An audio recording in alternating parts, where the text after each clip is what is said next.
Hello everyone, welcome back to my YouTube channel Hindi परीक्षा SK. तो आज की इस वीडियो में हम लोग बात करेंगे क्लास 9 की एमआईएल हिंदी, जो कि चैप्टर नंबर 13 के बारे में और उसके कुछ क्वेश्चन आंसर के बारे में। ठीक है, जो कि चैप्टर का नाम है वे भूले नहीं जा सकते, उसके प्रश्न उत्तर को देखेंगे। तो अगर आपको किसी भी तरह की कोई डाउट है या फिर किसी भी चैप्टर के ऊपर कोई क्वेश्चन आंसर की सीरीज चाहिए तो आप हमारे व्हाट्सएप नंबर जो आपके स्क्रीन पर दिखाई दे रहा है वहाँ से आप लोग मुझे कांटेक्ट कर सकते हैं। तो सबसे पहले हम लोग देखेंगे लेखक संबंधी प्रश्न उत्तर। ठीक है, कवि परिचिति जिसे हम लोग बोलते हैं। तो लेखक से संबंधित जो प्रश्न है उसको एक बार देख लेते हैं, उसके बाद हम लोग आगे बढ़ेंगे। चैप्टर में जो क्वेश्चन होगा उसको सोल्व करेंगे। पहला प्रश्न है, कामाख्या प्रसाद त्रिपाठी कौन थे? तो ये जो वे भूले नहीं जा सकते जो चैप्टर है उसके लेखक का ही नाम है कामाख्या प्रसाद त्रिपाठी। तो पूछा गया है कि कामाख्या प्रसाद त्रिपाठी कौन थे, तो आंसर में लिखेंगे कामाख्या प्रसाद त्रिपाठी एक अच्छे राजनेता तथा साहित्यकार थे। ठीक है, आगे प्रश्न है, कामाख्या प्रसाद जो थे वो लोकप्रिय किस कारण बन गए थे? लोकप्रिय का मतलब होता है लोगों को प्रिय किस कारण से बने थे। आंसर में लिखेंगे राजनीति में अपनी महत्वपूर्ण भूमिका से वे लोकप्रिय बन गए थे। राजनीति के क्षेत्र में इन्होंने बहुत महत्वपूर्ण भूमिका निभाई थी, इसलिए ये लोकप्रिय बन गए थे।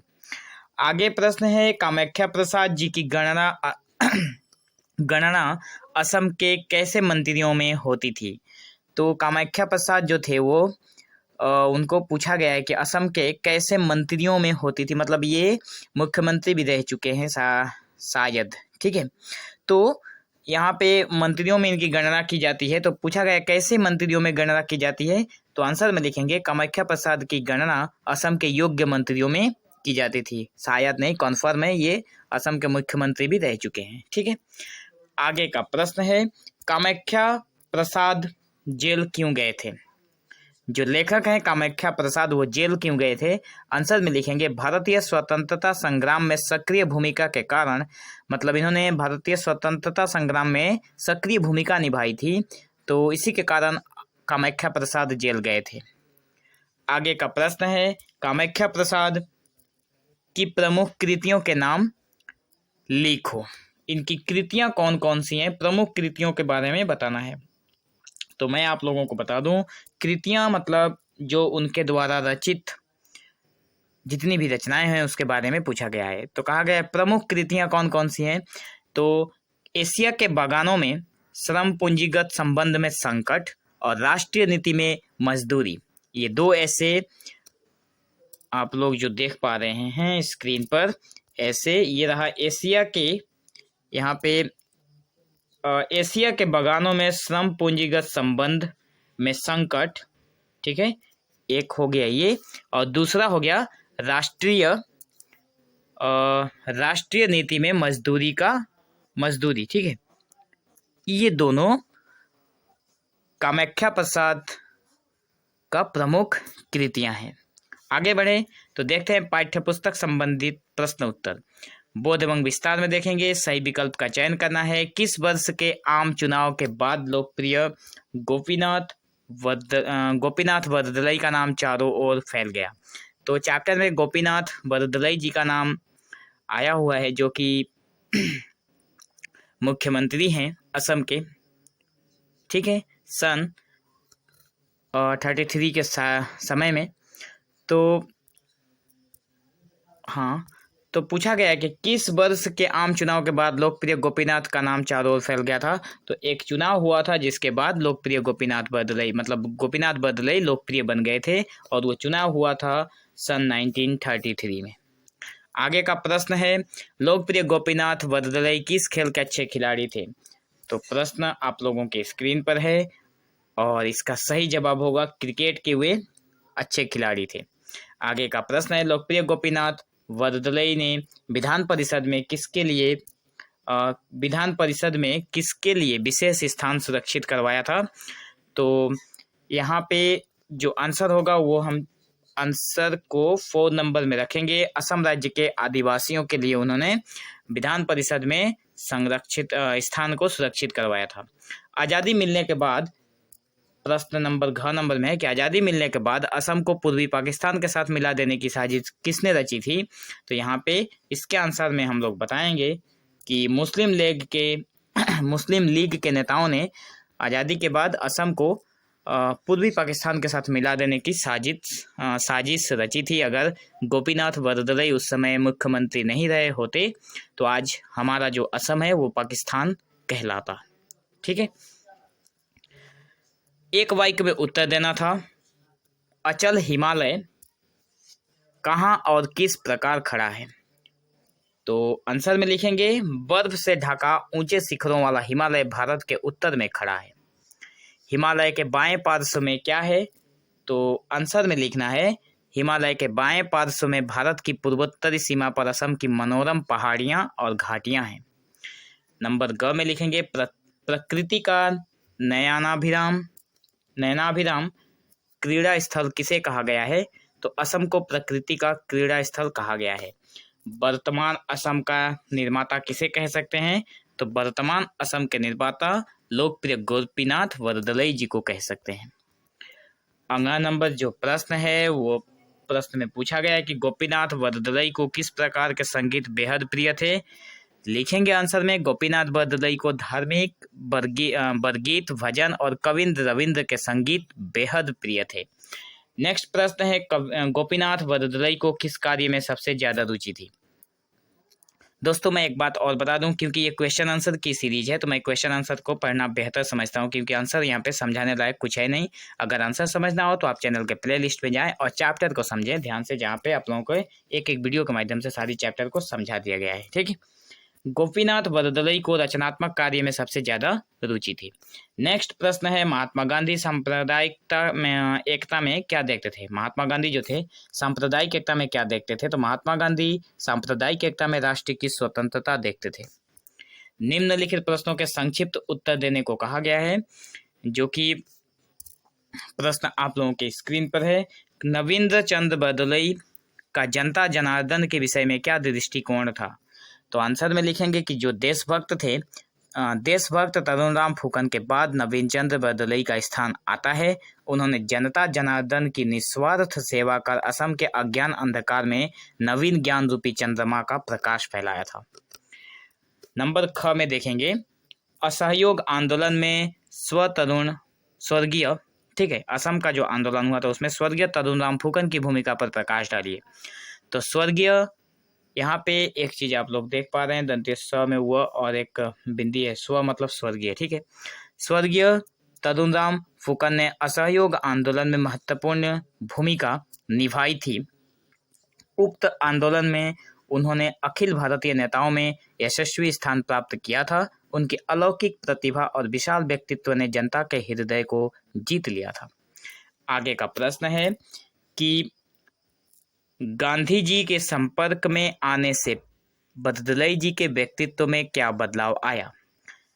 तो जब गांधी जी के संपर्क में नहीं थे बरदलई जी तब, और गांधी जी के संपर्क में आने के बाद उनमें क्या बदलाव हुआ उसी को बताना है। तो गांधी जी के संपर्क में आने से बरदलई जी के व्यक्तित्व में काफ़ी बदलाव आया। उनका हृदय स्वाभाविक न्यायप्रियता और कराहती मानवता के प्रति आंतरिक संवेदना में बदल गया था। उनके हृदय की दुर्बलता मिटने लगी। उनका शांत स्वभाव महत्ता और दृढ़ता में परिवर्तित हो गया था। आगे का प्रश्न है राजनीति के अतिरिक्त बरदलई जी किन क्षेत्रों में आगे थे। तो राजनीति के अतिरिक्त बरदलई जी खेल और संगीत के क्षेत्र में आगे थे। वे क्रिकेट के अच्छे खिलाड़ी थे, वे एक लेखक भी थे। नेक्स्ट प्रश्न में गोपीनाथ बरदलई पर गांधीवाद का क्या प्रभाव पड़ा। तो गोपीनाथ बरदलई पर गांधीवाद का क्या प्रभाव पड़ा, सबसे पहले हमें ये समझना है कि गांधीवाद क्या है। गांधीवाद मतलब गांधी की बनाई हुई नीति, महात्मा गांधी के आदर्शों पर जो नीति बनाई गई उसे गांधीवाद कहा जाता है। बरदलई जी पर गांधीवाद का बहुत व्यापक प्रभाव पड़ा था। वे वर्धा स्कूल के संपर्क में आए। अपने हाथ से बरदलई जी जो थे वो अपने हाथ से सूत काटने लगे। सूत काटने मतलब सूता काटते थे और खादी के कपड़े पहनने लगे बरदलई जी। ठीक है, जेल में उन्होंने राष्ट्रभाषा हिंदी सीखी गीता का नियमित पाठ करने लगे। गीता पर महात्मा गांधी की विचारधारा को असमिया भाषा में अनुवाद किया था। आगे के प्रश्न को हम लोग देखते हैं। नंबर 4 नंबर में कहा गया है, गोपीनाथ वरदलाई ने असम की पिछड़ी जातियों और जनजातियों के लिए क्या किया। आंसर में लिखेंगे, गोपीनाथ जी ने वरदलाई जी ने असम की पिछड़ी जातियों और जनजातियों के लिए विधानसभा में, ठीक है, विधान के बाद यहाँ पे सभा भी लिखना है, विधानसभा में विशेष स्थान सुरक्षित करवाया। वे विधान परिषद की बैठक में असम के प्रतिनिधि के रूप में शामिल हुए थे। ठीक है, आगे का नंबर 4 जो क्वेश्चन आंसर हम लोग देखेंगे उसमें कहा गया है कि निम्नलिखित प्रश्नों के सम्यक उत्तर दीजिए। ठीक है, मतलब आंसर थोड़ा बड़ा होगा लेकिन ज़्यादा बड़ा नहीं है। तो प्रश्न है, असम के विकास में गोपीनाथ वरदलाई के योगदान का उल्लेख कीजिए। आंसर में लिखेंगे, गोपीनाथ वरदलाई एक तरह से आधुनिक असम राज्य के निर्माता थे। असम के विकास के लिए वे पूरी तरह समर्पित थे। असम की पिछड़ी जातियों के लिए वे अपना तन मन धन सब खोकर उसकी सेवा करना अपना कर्तव्य मानते थे।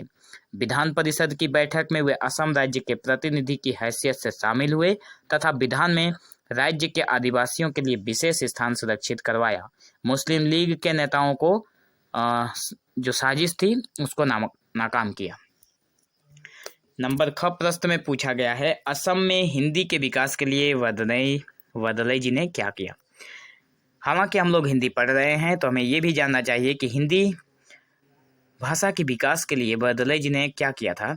तो वरदलाई जी ने असम में हिंदी के विकास के लिए भरपूर प्रयास किया।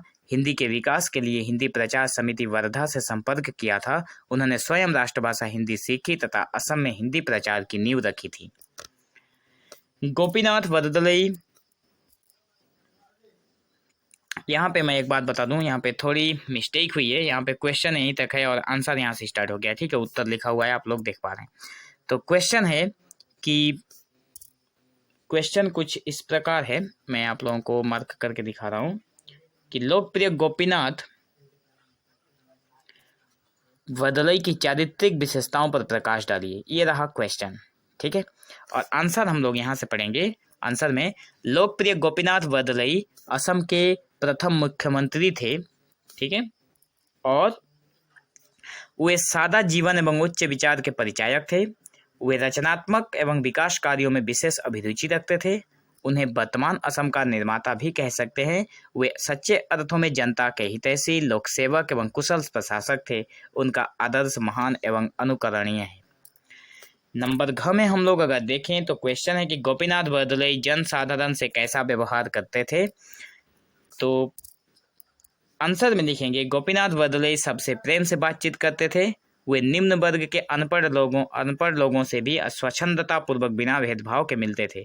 वे जो देते थे उसे वरदलाई जी प्रसन्नता पूर्वक खाते थे। उनके हृदय में कोई संकोच नहीं होता था कि वे समाज के उपेक्षित वर्ग से मिले जुले अथवा उनके साथ बैठकर खाए पिए। ठीक है, यहाँ पे उपेक्षित वर्ग का मतलब है कि जिन्हें पिछली जाति या फिर नीच समझा जाता है। ठीक है, जिनसे हर कोई समाज का बात करना भी सही नहीं समझता। आगे है, मुस्लिम लीग के नेताओं ने असम के प्रति क्या साजिश की।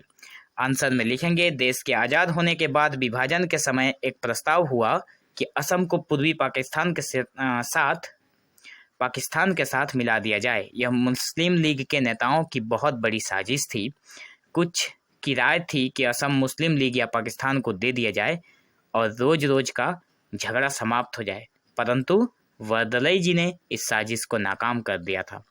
आगे के प्रश्न में हम लोग देखेंगे आशय स्पष्ट करना है, जो कि ज़्यादा नहीं है, सिर्फ 2 ही है। तो आशय स्पष्ट करना है। पहला प्रश्न है, उत्तराखंड का प्रत्येक यात्री देशी हो या विदेशी हिमालय की विशालता और अपूर्व शोभा देखकर आनंद विभोर हो जाता है। आंसर में लिखेंगे, इस गद्यांश का आशय है कि हिमालय भारत के उत्तर में स्थित एक विशाल पर्वतमाला है। इसके ऊंचे शिखर सफ़ेद बर्फ की चादर से ढके रहते हैं। कोई भी यात्री या पर्यटक जब हिमालय को देखता है तो आनंद से भर जाता है। पर्यटक का मतलब होता है जो भ्रमणकारी होते हैं, देश विदेश से घूमने आते हैं। ठीक है, नंबर ख में कहा गया है कि वरदलाई जी के जीवन का दूसरा पहलू भी अति उज्जवल है। इसमें हम उनके सांस्कृतिक, साहित्यिक और सादे जीवन की एक उत्कृष्ट झलक पाते हैं। इसके आंसर में लिखेंगे, इन पंक्तियों का आशय यह है कि बर्दलई जी एक महान राजनीतिक हस्ती के अतिरिक्त उत्कृष्ट सांस्कृतिक विचारधारा के व्यक्ति थे। वे सादा जीवन एवं उच्च विचार में विश्वास रखते थे। साहित्य के लिए भी उन्होंने बहुत कुछ किया था तथा गीता पर महात्मा गांधी जी की विचारधारा जो हिंदी में प्रकाशित थी उसका असमिया भाषा में अनुवाद किया था। किया यहाँ पे 2 बार हो गया, ठीक है, एक यहाँ पे हटा दीजिए। तो महात्मा गांधी की जो इन्होंने हिंदी में अनुवाद किया था गीता को, वहाँ पे बर्दलई जी ने क्या किया, उसी महात्मा गांधी के अनुवाद को इन्होंने फिर से असमिया भाषा में अनुवाद कर दिया था। तो ये रहा एक छोटा सा क्वेश्चन आंसर की सीरीज, लेकिन इसके आगे भी प्रश्न है जो कि सप्रसंग व्याख्या में आएंगे और उसको हम लोग इस वीडियो के नेक्स्ट पार्ट में समझेंगे, क्योंकि आप लोगों को सारा का सारा वीडियो आप लोगों को प्ले लिस्ट में मिलेगा, क्योंकि वीडियो बहुत लंबी होती जा रही है और ज़्यादा लंबी वीडियो अपलोड करने में भी बहुत सारी तकलीफ का सामना करना पड़ता है। इसलिए आप लोग नेक्स्ट जो सप्रसंग व्याख्या है उसके लिए 2-3 अलग वीडियो आप लोगों को मिलेगा। चैनल के प्ले लिस्ट को फॉलो करें और चैनल के साथ बने रहें। So thank you for watching this video. Have an awesome day.